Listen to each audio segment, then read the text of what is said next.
This is the Mountain Morning Show, and we're so glad that you've decided to join us on the 8th day of Sundance. I'll tell you what, it's starting to wind down. It's only 2 more days left, so you need to get out there. If there's movies you want to see, or if there's something that you want to experience, or if you want to still try to do a little hobnobbing with some celebs, you got to get busy. But you know, the primary focus here, of course, is films. And Slamdance and Sundance are introducing you to new directors and writers, as well as actors and actresses. And we are really fortunate to have with us this morning one of the Slamdance feature films. It's a short, but it's still selected as one of Slamdance movies. This is Josh Bass, and he is the director, the writer, and also one of the actors in Joey and Jerome's artistic, meaningful, independent film. You got it, yes. And, you know, let me tell you about this guy before we get started so you can understand what this movie is all about. First of all, he says to me, he's like, you know, what are we going to do? And I said, oh, don't worry, just about, he's like, well, I'm not trying to seduce you. And I said, hey, we might have cute kids, you never know. And he said, yeah, maybe Slash, Lenny Kravitz. Then it went from there, and he said, well, so what words can't I say? Is this PG or R-rated? I said, you can't say the 7 deadly words. Yeah. And he said, oh, okay, well, then I'll keep it clean. Yeah. So I'm reminding you now, keep it clean. I don't want to get your license yanked or anything, you know. I've done it before. You've done it before? No, this is your first television appearance. You told us that.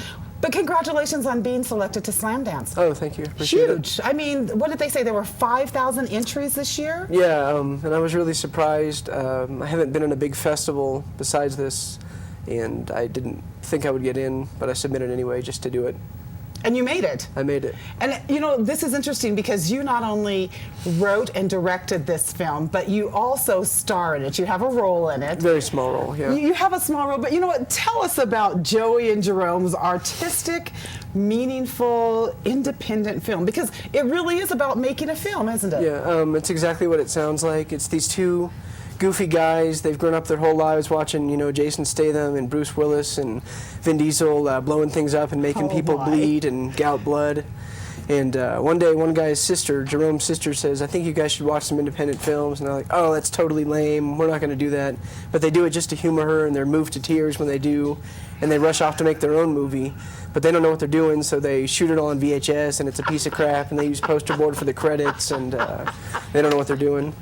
Oh, my. Okay, so, you know what? We're not going to prolong this interview. I want to see a clip. Okay, go ahead. I want to see a clip. So, do you know what we're getting ready to... Can you set it up, or do you just think everyone should just watch this? I believe it's basically from the beginning of the movie where we see them talking about how awesome independent films are, and I'm not sure how long it's going to roll before you have to cut it off.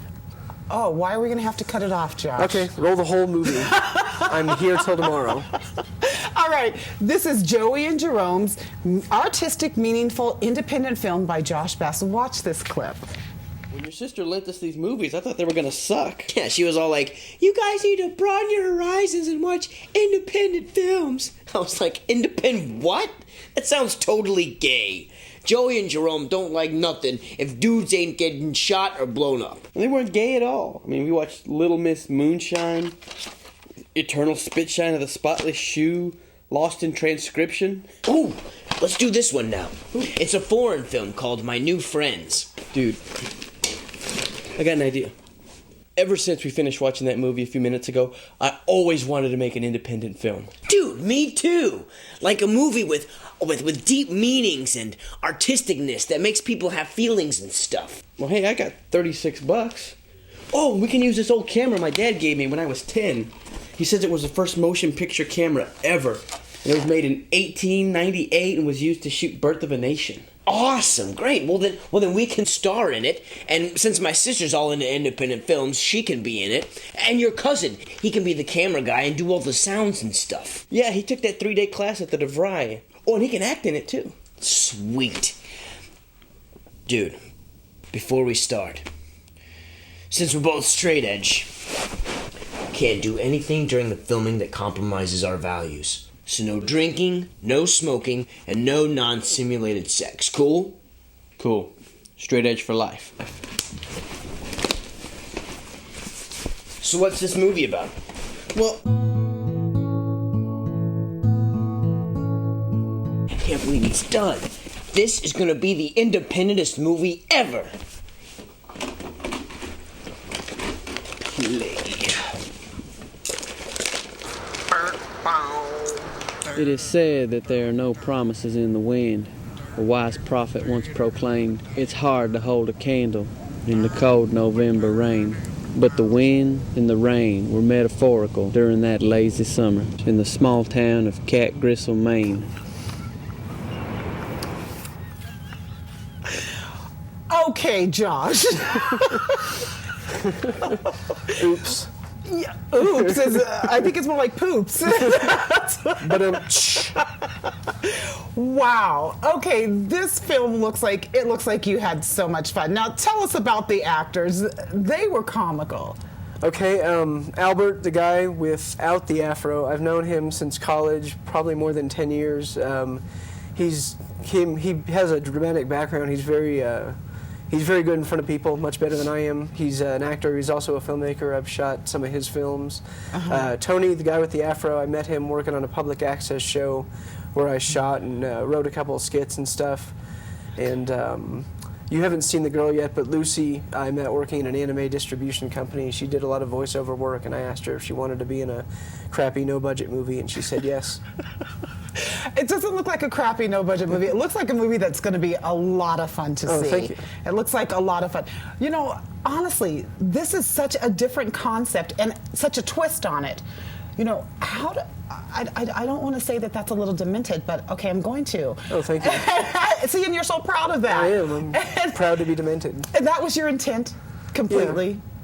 Yeah, it came from, I saw Garden State, and it kind of clicked with me that a lot of indie films in the last couple of years had these cliches of like forced quirkiness with alternative chicks doing weird things and people having weird jobs and hanging out in strange places and weird, crappy background music, and I wanted to have Joey and Jerome, who don't know anything, think that that's all independent film was about and make a movie with all those cliches. And they did. I mean, you can just see from that little clip where this starts and there's all of a sudden this voice that comes on.